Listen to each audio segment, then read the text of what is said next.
Hello everyone, this is Jyoti. Welcome to my channel learn with Jyoti में आज हम पढ़ने जा रहे हैं क्लास 6 की हिंदी सुगम भारती।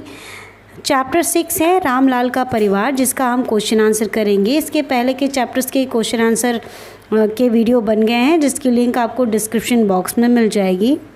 अगर आप मेरे चैनल पे पहली बार आ रहे हैं तो चैनल को सब्सक्राइब और वीडियो को लाइक ज़रूर करें। चलो स्टार्ट करते हैं। पहला प्रश्न है, सही जोड़ी बनाइए। पहला देखिए, नई पीढ़ी की जिम्मेदारी है, घ हो जाएगा। दूसरा, परिश्रम के बिना कोई काम हो नहीं सकता, ग। तीसरा है, बड़े बूढ़ों का ध्यान, क हो जाएगा, हमारा कर्तव्य है।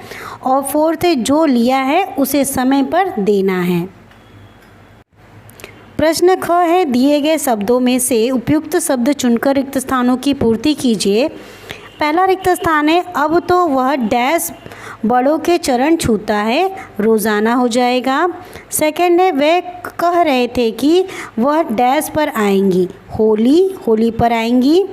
थर्ड है, डैश को हम सबसे बहुत ही मोह है, दादा दादी को हम सबसे बहुत ही मोह है। फोर्थ है, आप ठीक कहते हैं कि बुरी आदतों का फल भी बुरा होता है, ठीक है।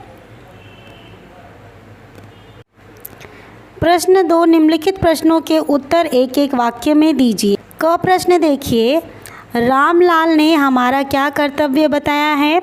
उत्तर है, रामलाल ने बताया है कि बड़े बूढ़ों का ध्यान रखना हमारा कर्तव्य है। ख, चंदू बैंक क्यों गया था। उत्तर, चंदू चक्की के कर्ज की किस्त जमा करने बैंक गया था। ग, बुआ जी की ज़मीन क्यों बिक गई थी। उत्तर है, बुआ जी की ज़मीन इसलिए बिक गई क्योंकि उनके पति में बुरी आदतें थीं। घ, बीरम काका के लड़के ने किस बात की अवज्ञा की, यानी बात नहीं मानी, तो बीरम काका के लड़के ने खेत की रखवाली करने से मना कर दिया। अंग, दादाजी ने चंदू से माँ का हाथ बटाने के लिए क्यों कहा।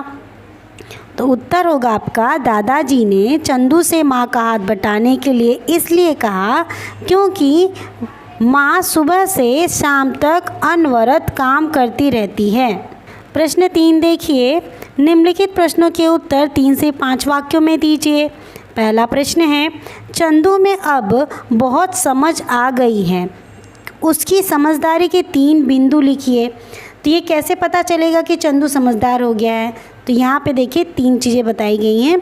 दादा दादी को समय पे भोजन कराना, दूसरा समय पर दुकान जाना, तीसरा माँ की बात मानना। ख प्रश्न देखिए, बुआ जी को संभालने के लिए दादाजी ने कौन से 2 कारण बताए। तो उत्तर है, बुआ जी को संभालने के लिए दादाजी ने जो 2 कारण बताए हैं वे, पहला है बुआ जी के पति का देहांत हो चुका है, दूसरा उनकी बेटी थी उसकी भी शादी हो गई है, बुआ जी को देखने के लिए कोई नहीं है। ग प्रश्न देखिए, दादाजी ने परिश्रम का क्या महत्व बताया। उत्तर है, दादाजी ने परिश्रम का महत्व बताते हुए कहा है कि बिना परिश्रम का कोई काम नहीं हो सकता। जो परिश्रमी होते हैं केवल वे ही आगे बढ़ते हैं, अतः अपना काम हमें समय पर करना चाहिए। घ देखिए, बुरी आदतों का फल भी बुरा होता है। इस पंक्ति का क्या आशय है, यानी बुरी आदतों का फल भी बुरा होता है, इसका क्या मतलब है। तो आपका उत्तर हो जाएगा, बुरी आदतें तबाही ले आती हैं, सुख शांति खत्म हो जाती है, ज़मीन जायदाद बिक जाते हैं, उस आदमी की असमय मृत्यु हो जाती है, अतः बुरी आदतों से हमें दूर रहना चाहिए। अंग प्रश्न देखिए, इस पाठ में नई पीढ़ी के किस दायित्व की ओर संकेत किया गया है। समाज में फैली विभिन्न तरह की बुराइयों को दूर करना नई पीढ़ी का दायित्व है। अगर नई पीढ़ी चाहे और प्रयास करे तो हमारा समाज बिल्कुल स्वच्छंद समाज होगा। नेक्स्ट भाषा की बात है। प्रश्न 4 देखिए, निम्नलिखित शब्दों के शुद्ध उच्चारण कीजिए। जैसे हर एक चैप्टर में आपको शुद्ध उच्चारण दे दिया जाता है, सिर्फ आपको उच्चारित करना होता है। यहाँ पे भी सेम वैसा ही है। पहला शब्द देखिए, संकोच, विश्राम, शिक्षाप्रद, घृणा। क्वेश्चन नंबर 5 देखिए, निम्नलिखित शब्दों की वर्तनी शुद्ध करके लिखिए। यहाँ पे जो शब्द दिए गए हैं उसकी वर्तनी शुद्ध करके हमें लिखना है। पुनः पहला हो जाएगा किस्त, प्रबंध, बैंक, परिश्रम, दुर्बल, कार्यक्रम। क्वेश्चन नंबर 6 देखिए, निम्नलिखित शब्द युग्मों का वाक्यों में प्रयोग करें। यहाँ पे शब्द युग्म दिए गए हैं, अपना अपना, अभी अभी, दादा दादी, बड़े बूढ़े, कहाँ सुनी। तो ये जो शब्द युग्म दिए गए इनका वाक्यों में प्रयोग करना है।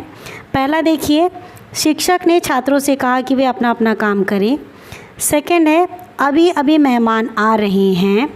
यहाँ थर्ड हो जाएगा, हमें दादा दादी का ध्यान रखना चाहिए।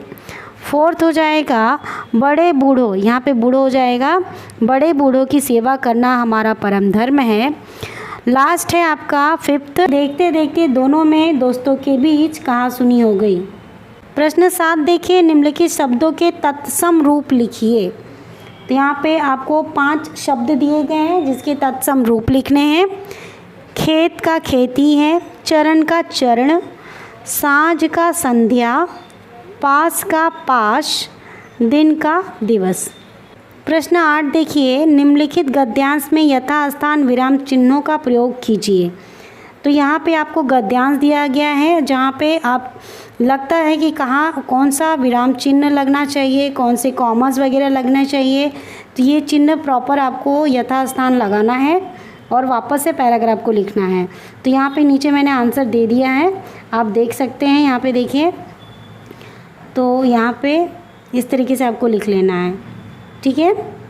आप चाहे तो स्क्रीनशॉट भी ले सकते हैं। यहाँ पे चैप्टर 6 के सारे क्वेश्चन कंप्लीट होते हैं। अगले वीडियो में मिलते हैं अगले चैप्टर के साथ। Till then bye bye.